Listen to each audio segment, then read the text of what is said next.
De tempos em tempos aparece alguém dizendo que o planeta vai acabar, que o crescimento chegou ao seu limite, né? Que a humanidade está por um fio.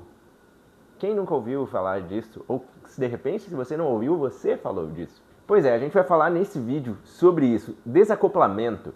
Antes de mais nada, clica nesse botão aqui, compartilha, se inscreve no nosso canal e me dá sua opinião também, tá?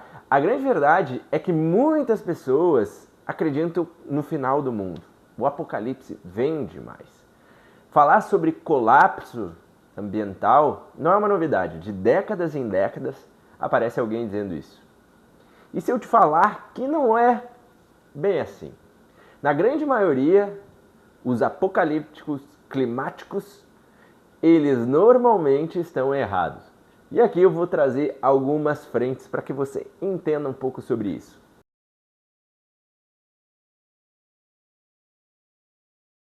Nos anos 60 e 70, houve um biólogo que ficou mundialmente conhecido, o Paul Ehrlich. Ele preveu muitas catástrofes que não aconteceram, graças a Deus. Mas a verdade é que é óbvio que ele tinha ótimas intenções, né? Prever, cuidar. Eu sempre digo que o ambientalista ele não é uma pessoa ruim em si, mas ele espalha às vezes algo com uma visão ideológica. A gente vai chegar lá também. E diversas frentes, né? Paul Ehrlich, ele disse que a Índia não ia ter condições de alimentar toda a população, que os Estados Unidos ia sofrer diversas catástrofes, né, que seriam severas lá, que o Reino Unido nos anos 2000 ia viver em ilhas, né, pessoal passando fome. E o que a gente vê é o contrário disso. Por quê? Por que é isso? Porque a tecnologia avançou. Não foi o planeta que deixou de crescer. Não foi a desaceleração, pessoal. A gente precisa entender sobre isso, porque normalmente o que o ambientalista fala? Que a gente consome demais, que isso é um problema. O problema não é consumir demais, é consumir melhor. Tá? Teve uma vez que o Paul Ehrlich ele fez uma aposta pública com um economista chamado Julian Simon. Enquanto o Paul acreditava numa escassez, o Simon acreditava na criatividade humana. E o que eles apostaram? O Paul falou que os 5 metais preciosos na época, né, que se usava bastante, iriam ficar mais caros por conta da escassez. Já o Simon apostou o contrário, né, acreditava que a gente ia resolver essa situação. E de fato, ele estava certo.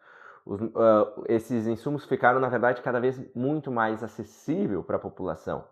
Só que o que é curioso dentro de tudo isso, que o Paul Ehrlich, ele ainda foi homenageado em vários itens, foi condecorado, nossa, ganhou um monte de prêmios, sendo que a grande parte das questões que ele defendia não aconteceram. Por quê? Provando, a catástrofe vende mais, gera mais cliques. O mundo erra menos do que as previsões apocalípticas, pessoal. Eu nunca vi as pessoas ficarem tristes quando a gente fala que o mundo não vai acabar. Elas assim, não, você é um negacionista. Poxa, tu deveria ficar feliz. Eu acho que, na grande parte, ao invés da gente dizer não para algo, vai ter um sistema de termoelétrica em tal lugar. Ah, não, mas termoelétrica. Tá, mas às vezes a gente tem que associar a comparado ao quê? Esse crescimento. Por que a gente vai ter termoelétrica em tal lugar? Será que não é melhor que o desmatamento que existe nesse lugar, prejudicando a fauna? Às vezes as pessoas, essa defesa ambiental, ela vem mascarada de uma ideologia política. Deu branco! A gente precisa entender, pessoal, que sustentabilidade sem gente não é sustentabilidade, ok? Isso é super importante. Tem alguns dados provando o decoupling, informação de agora, né? Que 92% da economia global conseguiu crescer causando menos impacto ambiental. Isso considerando a União Europeia. Então, corrobora aquela frase que a gente pensa que é pisar no acelerador da inovação. Não há limite para a criatividade humana. Pode ser que há limites do planeta Terra, mas da criatividade humana de viver melhor, É aquela história de fazer mais com menos. Quanto mais eficiente, quanto mais tech, menos área eu preciso para produzir, menos eu desperdiço, eu sou mais eficiente. Entende? O problema nunca foi crescer. O problema é crescer mal. E a gente vem aprendendo isso, né? Eu costumo dizer que nos anos 50, 70, qual era a nossa visão?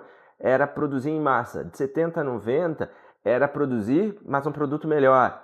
De 90 a 2000 entrou aquela do cliente no centro. E depois a gente começou a entender sobre as questões ambientais com mais dados, com mais tecnologia, com mais ciência. A gente também entendeu todo o contexto. E é difícil ter uma mudança super rápida. Se você tem um negócio, você sabe que mudar a cultura, mudar uma forma de pensar, demora muito. Assim como eu sei que esse vídeo vai causar algum revertério na barriga das pessoas que acham o contrário. Por mais que tu traga dados, porque é quebrar crenças e até tu ter uma nova postura, leva tempo. Eu não estou aqui dizendo que o planeta está perfeito, que é tudo mil maravilhas. Obviamente não é. Mas eu estou dizendo também que ele está longe de ser exatamente isso do que a gente pensa. E para a gente finalizar, pessoal, o objetivo aqui não é causar uma briga, e sim uma união. É o contrário disso.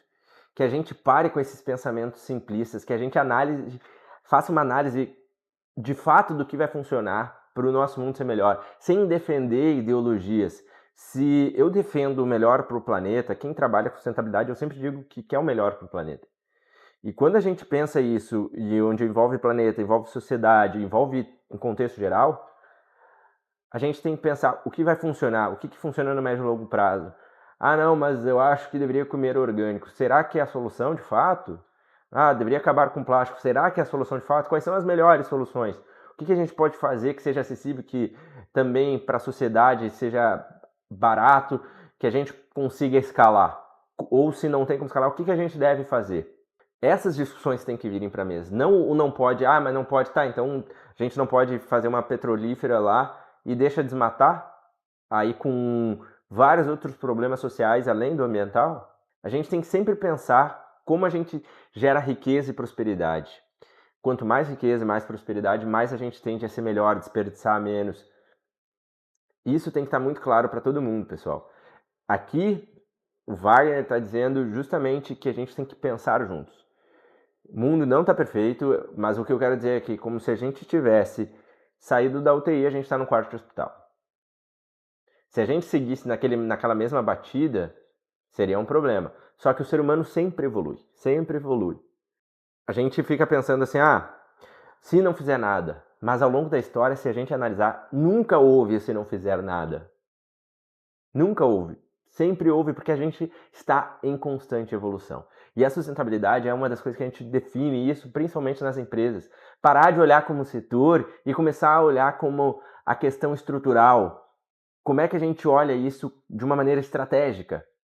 Ninguém mais quer saber de falar sobre sustentabilidade no setor ou ESG como buzzword, né? Já virou cansativo.